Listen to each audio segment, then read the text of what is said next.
Different tone altogether. You're okay with John? Yeah. All right, we're rolling. All right, little slate there. Well, hi, we're back. And with me here is Steve Araujo. And he was an employee with mine at Jim's Music Centers. You were about 17? Man, I think, 18, 19. I mean, I was way back in the day. But for me, it was just, as a trying to be upcoming musician, trying to get better, like eventually just kind of finding your way, it was, you gave me an opportunity. And, I love this man. He's like surrogate father, one of the best people. And I just think it's very important that people should really know the Orange County musician scene is super tight knit. And I mean, obviously you can spider from LA, San Diego, Inland Empire. We had a lot of great musicians coming out of Orange County. Unbelievable. The amount of musicians that, let's say, needed gigs, needed jobs, you provided. I mean, I can't tell you how many of my friends growing up that I looked up to, worked there, taught there, and then eventually going from the sales and retail, which I learned, every day, I really utilize all the info and everything I learned about marketing, sales, and all that stuff, was taught by you guys, you and Rick Myers, and you especially. And then going to kind of go to the teaching, I don't know, just kind of, okay, now I'm just going to be a player, I'm going to teach. And you gave me the opportunity and gave so many musicians. Can't tell you how many musicians, professional musicians, would have been homeless or not able to work in the music field.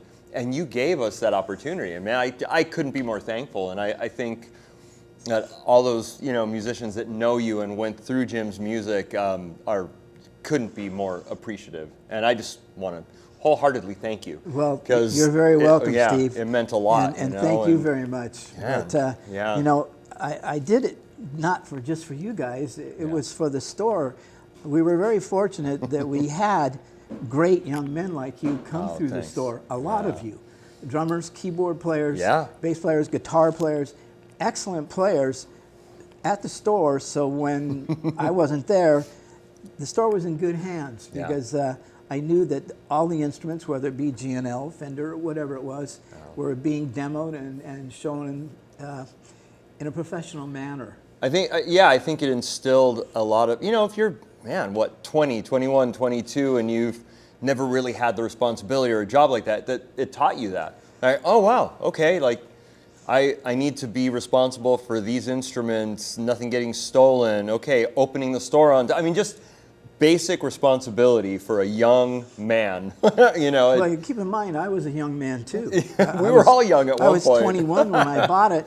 Yeah. And I went to college and went through some accounting and business stuff, but I was making so much money playing as a musician. Not that money is important at that age, but to leave college and have your parents up your butt because you had left college to be a musician was a big situation that I went into with my eyes closed, and I had them opened up immediately. Yeah. But fortunately, not just the employees like you and all the other guys that have been there, but the customer base as well. Oh, man.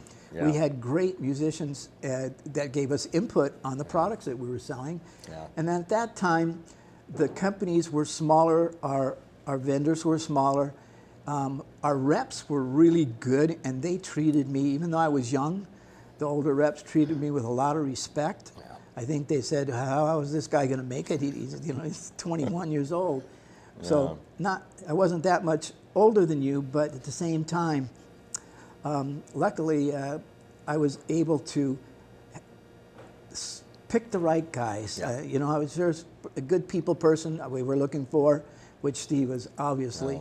Thank you. I appreciate it. We had a name for you at that time, Sir Galahad or something. When I had long hair back in the day. Yeah. Man, and the other amazing thing is being a musician, trying to make ends meet in this, it was a great opportunity for professional musicians to have a job where it was flexible. Yes. Because you understood the working musicians. I was working. You were working. Yeah, you were playing, so you knew it. I was playing every night. Yeah, and it was amazing. It was just an amazing time. Well, it was fun. Rick and I, actually Rick was in my band for 10, 14 years. And then when it got to the point where we were getting too old or whatever was going on, disco was taking over, he started working for me, and he was an incredible salesman too. Oh man, Rick with his little book. I was imitating him the other day. He was like, no, you don't want that. That was Rick with his book, his pen, and just ready to sell, man. He's, Mr. Follow-Up. Yeah, it was awesome. Rick was the only salesperson that ever worked for me that could sell over retail and get away with it. Amazing. And then you had the antithesis, Tom Sebastian. Yes. Where barely over cost, yeah. but he sold a ton. So you had the 10-up Tommy and over retail, over map Rick. So yeah, right, it was a good learning experience, man. It was me being a bass player, we always had a lot of bass rigs there. Yes. So I love that. Yes. We had more bass rigs than we had guitar rigs probably. But then again, we had some really great bassists to work with. Yeah, it was cool. And these two are all the ones that you see around here are probably, I hate to say this, but I bet you we sold more G&L basses than we did Fender, Gibson, Rickenbacker. And I like all those. It's not that they're bad or anything. Yeah. It's local, down the street, Leo's name on it. Yeah. And George would come in too. George Fullerton. He actually came to the new store and after I opened it up in 2008. I think he was there in 2010. Really? Yes. Wow. Because I remember helping move the Placentia store to the Irvine store. Yeah. I remember that. That's right. That's crazy.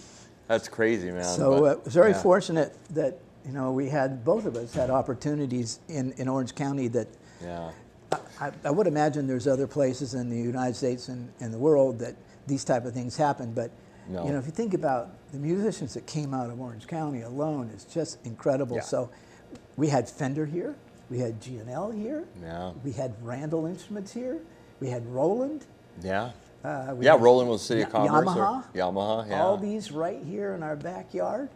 So it was a good time, and it was a good time. It was an epic time, man. And thank you so much. Man, I love you, man. You're the best. I love you too. Seriously, yeah.